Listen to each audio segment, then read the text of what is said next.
Hi guys, Ronnie here and welcome to the workshop. Since my new bikes will hopefully arrive soon, I've decided today to prepare my new Speedplay Wahoo pedals. So for these I have prepared a couple of upgrades. As I told you last time, these normally come with long spindles that provide a wider Q factor compared to my old pair, so that's why I need to change. Now these ones are the spindles that I've shown you before. They're made of titanium by a French company called Dulight, and they're also quite a bit lighter than the standard ones, but that was not my main reason to upgrade to them. As I said, it's mostly because of the fit. I have quite narrow hips, so I need a narrow Q factor, as narrow as possible in fact, and that also helps aerodynamics, so it's kind of a marginal gain. And while I was shopping around for these, I've also come across a set of titanium plates which replace the standard steel ones that you find here. And I also had this upgrade on my old set of pedals, and it's a tiny weight saving, not too expensive, so I'm not a huge weight weenie, but since I was ordering them anyway, I went and changed these as well. So what is the main difference between the new Wahoo pedal and the old Speedplay pedal? Now the first thing that I get asked quite a lot is the cleat compatibility. Now while the cleats are slightly different, so this is the old version and this is the new one, they are remarkably similar in fact. Basically what they've changed is tighten up the manufacturing tolerances and change the materials a little bit, so now they don't need lubrication and they still shouldn't creak. So that's the first thing. They only come in the Aero walkable version now, which is what most people prefer to use anyway, so that's a good thing. And finally, they no longer come in this ugly yellow. The light action cleat comes with a grey cover and the standard one has a black one, so that's very subdued and better looking, arguably. Then if we talk about the pedals themselves, this is the box they come in. So you do get the pedals obviously and a set of cleats. These are the black standard tension ones and they comprise of the same parts like before. So you've got the cleat itself with the spring, which is adjustable in the same way, so you adjust the rotation of the pedal inside depending on your needs, and also the amount of float that you get. You get the rubber cover, which is still available separately.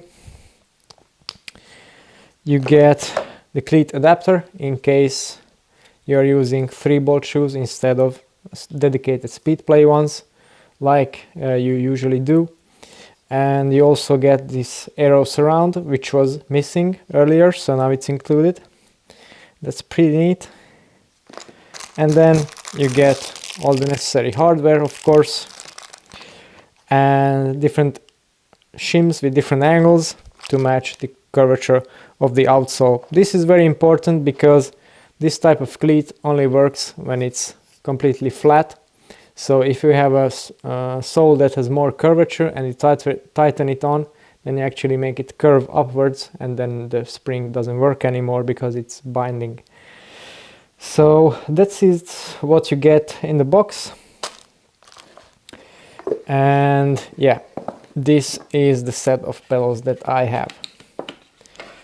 This one is actually fully upgraded already. I've done this before we were shooting this video, and this is the standard one. So obviously this one has a shorter spindle, so it has a smaller Q factor.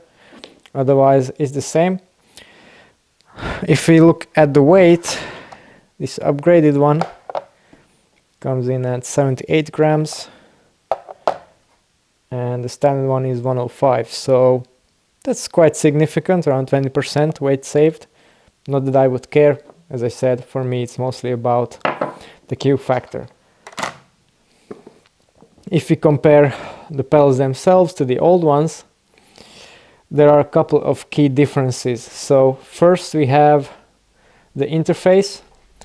So the old Speedplay pedals, apart from the Aero ones, used a 50mm flat-headed wrench to undo them.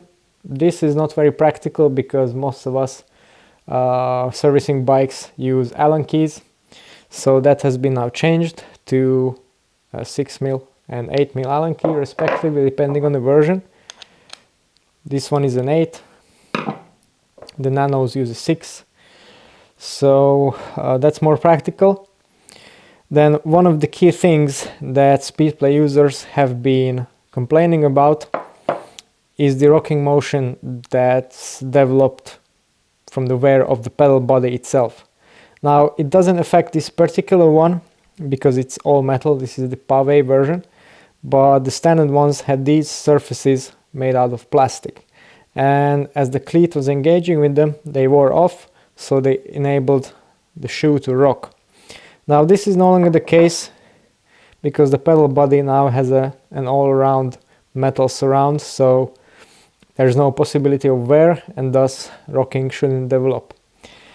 The final thing is change regarding the maintenance. These are now completely maintenance free. They use sealed bearings. So there's one needle roller bearing on this side and a standard cartridge bearing on this side. Unlike these, which had a sort of open bearing arrangement, so you had to inject grease into the full volume of the pedal body to keep the bearings lubricated, which is arguably a little bit messy and it takes some time and some care occasionally. So yeah, this has also been improved.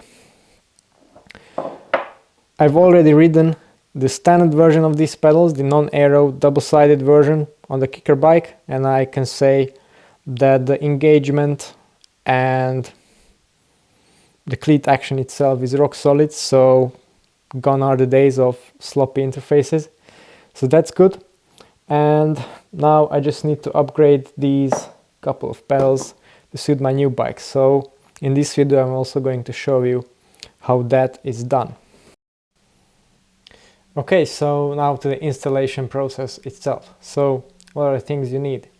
Firstly, of course, the original Wahoo pedal, then the shorter spindle or longer if that's your case, and the titanium plate. This is the hardware that we need. For the tools you need a pick like this one, you need a 3mm Allen key, a 15 Torx and an 8mm Allen key. For the bolts you'll need some Loctite or thread lock of a different brand, and also to install the rubber grommet it's useful to have a bit of brake cleaner.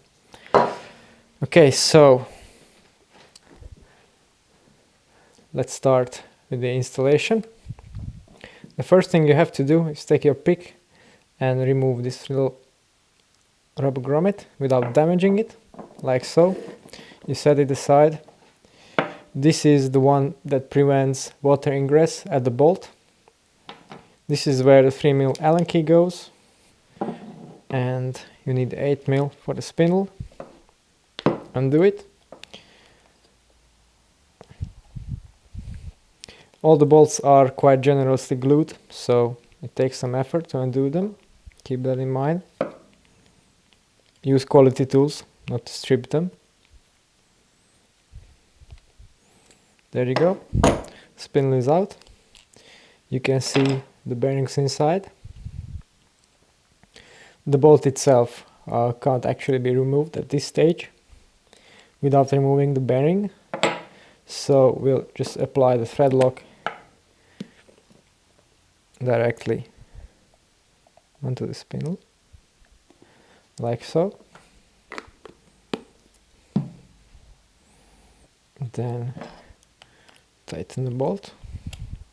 I couldn't find a specific torque value for this, but it's a small bolt, so just be reasonable.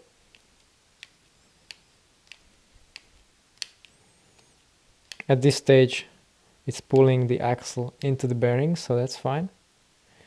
And now we tighten it. Okay, that's basically it. The spindle is changed. You can check the rotation, of course, and the play. This one seems to be fine. Now, in order to put this back, as you can see, like this, it doesn't really want to settle into place, so we're just going to use a bit of brake cleaner to lubricate it and press it in, like so. This evaporates and the grommet is firmly in place. So that's the spindle change done. Now let's change the plate. This one is accessed with 2 bolts using a 15 Torx. These again are quite generously glued, so will require some effort.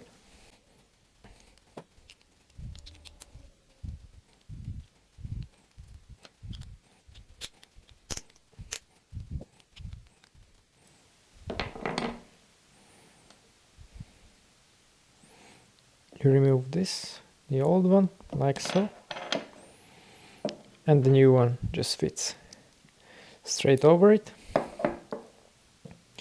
Again, we'll use some Loctite on the threads.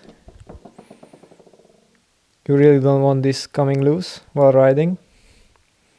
That could make for dangerous situations, so just to make sure.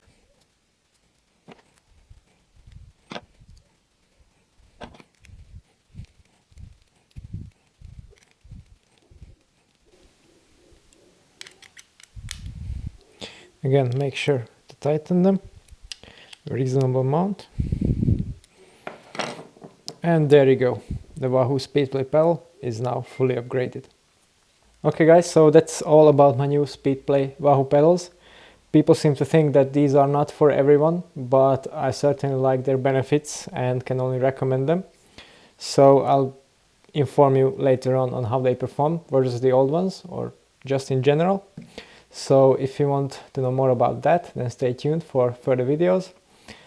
That's all for today. Thanks for watching and see you next time.